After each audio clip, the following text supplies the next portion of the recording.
Okay, go. Hi, the rest of counseling. So you've all seen these before. Sometimes they'll be black on top, sometimes they're silver, different kinds of microphones. This is a microphone. It's very expensive. Don't drop it, don't break it. There are a couple things you need to remember with it. In general, if you're a soloist, hold it in front of your face. Keep it close, not like this. You're not a rapper. Don't do this. Don't do this. Make sure it's pointed at your mouth within somewhere in here.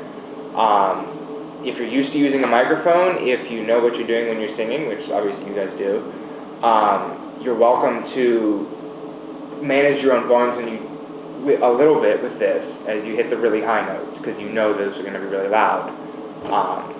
If you know what you're doing with that, that's fine. You can do that. Just don't hold it out here. The other thing you need to not do is put your hand over any part of the grill on top. For those of you who are engineering or physics majors, it works by, I forget what the word for this is, but it's canceling out the sound that comes in from the back. If you cover the back, you're going to have feedback because it can't cancel out the sound from the back. You're basically making it omnidirectional, so it'll pick up from everywhere. So make sure your hand is always around the body, here, wherever you want. I don't care, whatever's comfortable. Just don't cover the grill. Now, if you're a vocal percussionist, I don't know if there's any of you guys here. Two of us.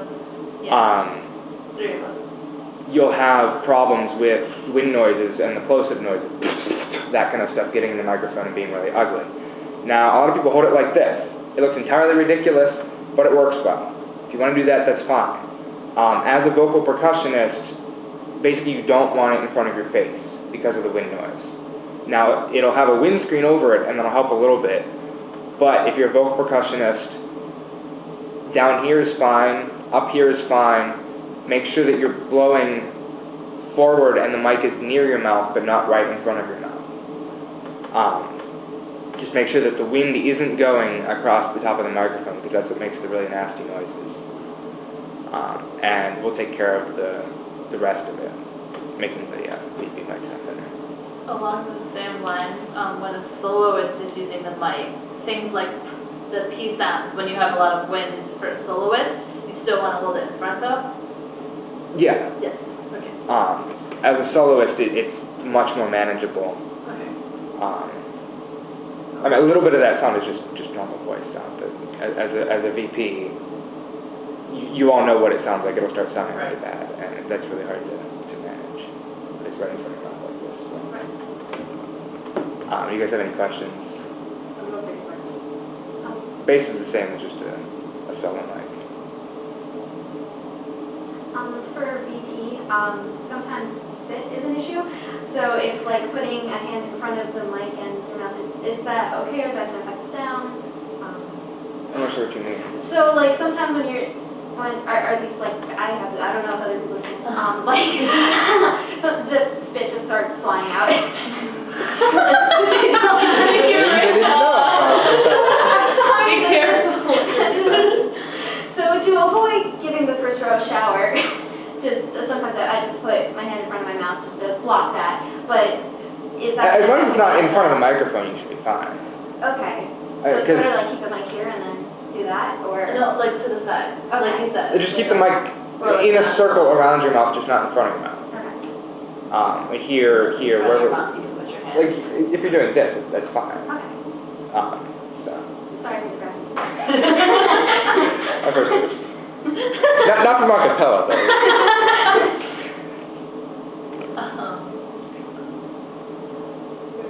I guess I'll re-ask so we get it on film and for everybody else. Like, when you're soloing, sometimes it sounds really loud to the soloist, and they'll be tempted to pull the microphone away to try to balance their own value. Should they be doing things like that? No, they shouldn't be. If you're on stage, I mean, sure, you sound loud, you should sound loud. But you have to basically just trust us. Trust us that we're paying attention, that we're managing things. Also, like, the monitors, like, to us, are they the same as how it sounds to the audience? No, not at all. Okay. The monitors for an a cappella concert are basically just the soloists and the VP and bass, if you need it. we don't put the group into the monitors because of feedback problems, and generally you're in a semicircle so you can hear yourself well. And if you're having trouble hearing yourself, we can talk about how to arrange you properly so that you can do that. But the monitors are just so that the group can hear the soloists and the VP, not so that the group can hear itself. Right. I mean, don't ever point the microphone straight at the monitor. That goes bad. Yeah, feedback.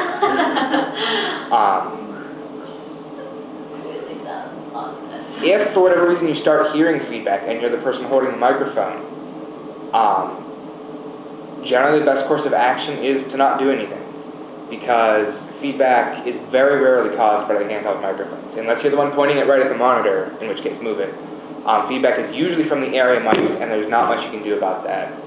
I'm sorry in advance, but like if you're singing a solo and it starts feeding back, don't start doing anything. Don't do this. Just keep going. Be patient. We'll fix it. It's probably not your solo mic. So.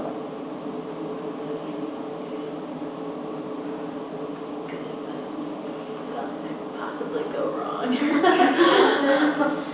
Well, thank you for what you said about the monitors not being the same as what's out there, because something that we experience a lot in concert is we sound quieter to each other in the group, and then it's sort of this like, wait, is everybody else singing? But it sounds good from where you're sitting? Yeah. Okay. Yeah, something for our group that we work on a lot, just so you know, is like, when we go on stage, like we're used to singing in a small room, and it doesn't have microphones, it doesn't have things like that, right? And so we hear very full sounds when we're rehearsing. And when we go on stage, then our sound gets like, the main group, I'm not talking about soloists or VPs, like the majority of the group, our sound, like we don't hear ourselves as full as like when we would be here, so we're not as confident as like singing our notes, which is our problem. But just so like that's one of the things like why we don't sing as confidently like performing as we did in rehearsal, where I feel like we're always better in rehearsal, but I don't know. So that's just FYI. Well, I don't have an answer to that, but I was just letting you know. You guys can probably practice on running the stage sometimes. Yeah, we have a couple there. times. Yeah. I can try to get the cover. Oh, yeah, that'd be cool. Try. But yeah, it should sound. So I guess what I'm just making sure that people know is like to the audience, it does sound like a fuller sound because like the mic, we're not hearing us Right, yeah. back. So yeah. And we can talk more in depth about that when we're rehearsing for Akafit. Yeah. We talk about that with every group every year anyway. Yeah. Cool. Anybody else have any questions?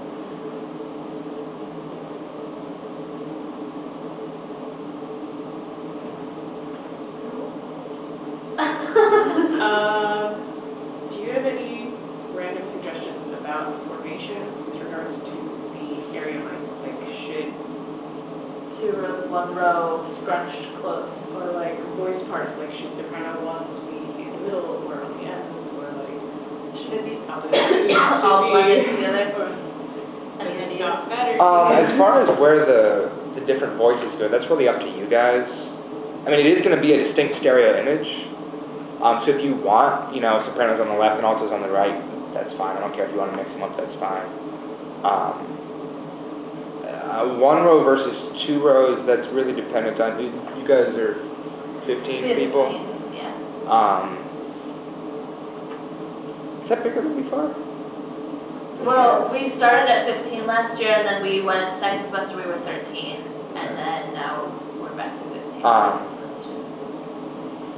That's kind of borderline 1 row versus 2 rows. 2 rows is probably easier because then you're in more of an arc and less of a circle. It's easier to face front and the microphones at the same time. As opposed to people that get stuck on the end of the circle and you're trying to sing inwards to the group and out at the same time. But of course, it might be easier with a bigger circle because then you can hear yourself better. And then you sing louder anyway. Yeah. So I think that's something you need to answer by trying it. as far as we're concerned, it's not really a big difference.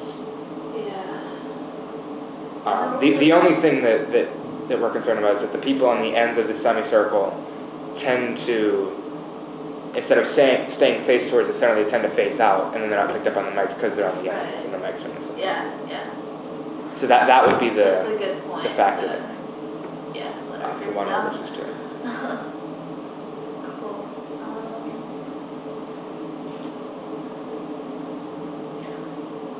Oh, I guess like for sound checks, it seems to be like a short time, and so we don't have enough time to like, when we hear ourselves, like to like rearrange people and try every possible like things like that. Like, do you have like, is there any suggestions, or should we just do that like here, figure out what we like, and then just go for it on stage? Like, we don't have. I think you should do it in Wranglers from Economy, just not necessarily ad hoc and pit. Okay. Because like with the sound system, it sounds so different for everyone, and so I mean that's just something we have to do with. Yeah, basically. Yeah. I don't have a good answer for that. Yeah, that's fine. I'm going for a hard question. We do, on a regular basis, try different things to get better results. But for the most part, we do exactly whatever every other, national college acapella competition does in terms of microphones. So,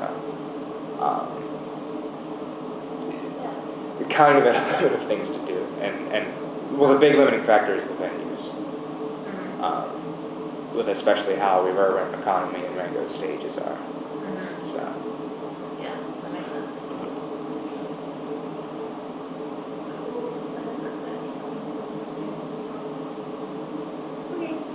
Yeah.